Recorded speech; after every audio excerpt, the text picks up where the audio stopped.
If you live long enough, a lot of stuff will come against you. Somebody in your family gonna die. Somebody in here gonna get fired. Somebody here gonna get an eviction notice. Somebody gonna get laid off. Somebody company gonna close. Somebody you love gonna break up with you. That's life. But what you gonna do about it though? Life has a way of humbling you. Life will make you shut up. Life will mute you, shut you down.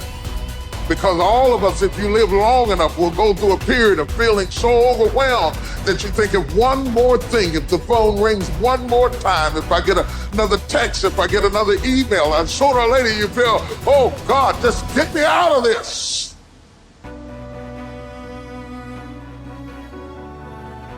If somebody came and knocked you down, boom, and ain't nothing you can do about it. But if I come back a week later and you still on the ground, we got a problem. And some of you say, Eric, it ain't my fault. You right. The way you were born, what happened to you is not your fault. But doggone it, you still on the ground after 20 years? You have absolutely nothing to do with what happened to you. It's not your fault. You got knocked on the ground. You had absolutely nothing to do with that. And I'm not blaming you for that. But if I come back a week later and you still on the ground, that's your fault. If I come back a year later, you still on the ground, that's your fault. If you get knocked down, there's nothing you can do about it. But getting back up has every single thing to do with you. And you will promise me that from this day forward, you will not be defeated. You don't belong at the bottom, and it's time for you to get your butt from down there. It's time for you to stop being comfortable at the bottom. Get your butt up and get to where you're supposed to be.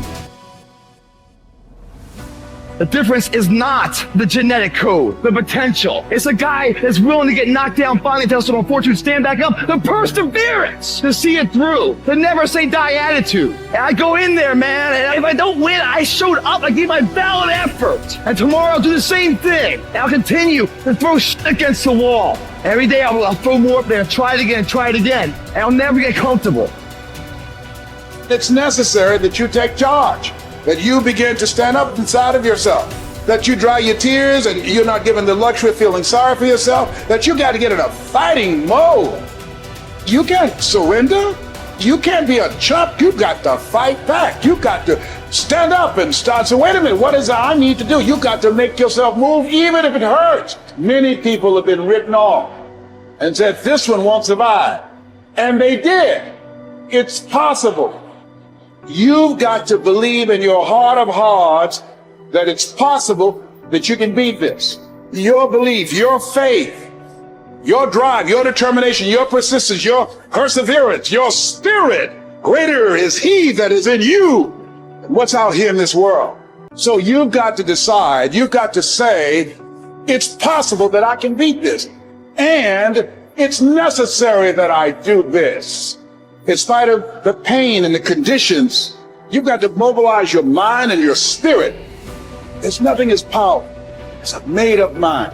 You want affirmation, look yourself in the mirror and say, I think I can, I think I can, I think I can, I know I can.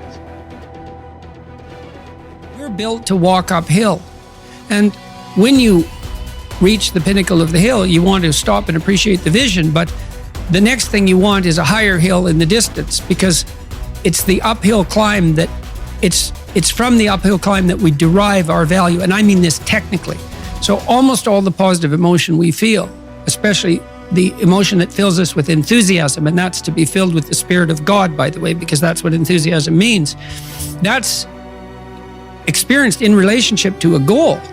And so in some sense, and this is part of the religious enterprise, you want a goal that you can never attain, right? So you can always move closer to the goal that recedes as you move towards it. You think, well, that's frustrating. It's like Sisyphus pushing the rock uphill.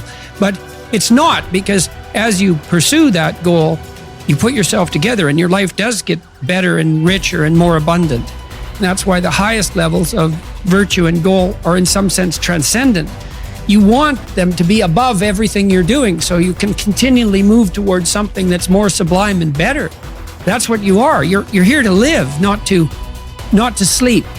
And the problem with the vision of Mai Tais on the beach is that, well, first of all, that's a vision of drug-induced unconsciousness. Second, it's only going to work for about a week. Third, you're going to be a laughingstock in a month and depressed and aimless and goalless.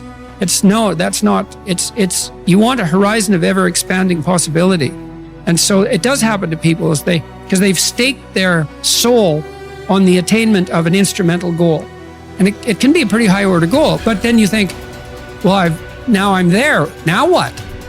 Well, the answer can't be, well, I'm going to live in the lap of luxury and never have to leave the face. What do you want to be? A giant infant with a gold bottle? You never have to do anything but lay in your back and suck. It's like, well, you see the problem with that as a conceptualization. It's no, you want to be like an active warrior moving uphill with your sword in hand, and that's dynamic, that's exciting, and that's why so many young men disappear into video games. That's all acted out in the video game. So they have to act that out in their own life. Not that I despise video games, because I don't, but they're not a substitute for life. They might be good training under some conditions for life. See, as human beings, why? The only reason why we are dominating every other creature, including massive creatures, much bigger than us, more powerful, faster, quicker, in strength, in capabilities, why we are dominating all of them is our ability to use tools, isn't it? So do not underestimate the power of the tools. If I ask you to unscrew this screw in this furniture, you try with your hands, your fingers, your fingernails, they will all break and bleed, but the screw stays right there. I give you a little screwdriver, but you don't know how to use. You poke it here, poke it here, poke it here, poke it here. No use. Only if you put it right there and use it the way you must use it, suddenly another world, isn't it? Right now, the greatest tools that we have in our hand is our own body, our mind, our emotions, our energy. These are our tools. If you harness these tools well, you will live wonderfully. If you don't harness them, you will live badly. If these tools turn against you, you will live terrible. Right now, what is it that human beings are largely suffering? No great amount of suffering is coming to you from outside. Everything is on self-help, isn't it? Poking yourself. Why? Because we gave you a sharp mind. If we had given you the brains of an earthworm, you would also be very peaceful.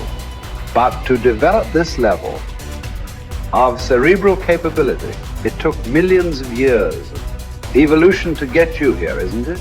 I want you to just imagine from a single-celled amoeba to make you like this, how much work.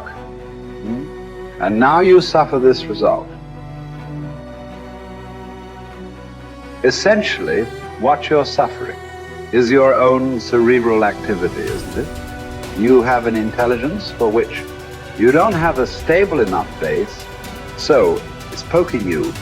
Instead of being useful to you, it is poking you simply because this base is not stable. So one thing is to create a stable base so that this intelligence works for you. We have a huge frontal lobe, and it's 40% of our entire brain. And most people, when they have a thought, they just think that that's the truth. And I think one of my greatest realizations in my own journey was just because you have a thought doesn't necessarily mean it's true. So if you think 60 to 70,000 thoughts in one day, and we do, and 90% of those thoughts are the same thoughts as the day before, and you believe that your thoughts have something to do with your destiny, your life's not going to change very much, because the same thought leads to the same choice leads to the same behavior creates the same experience, and the same experience produces the same emotion. And so then the act of becoming conscious of this process to begin to become more aware of how you think, how you act, and how you feel.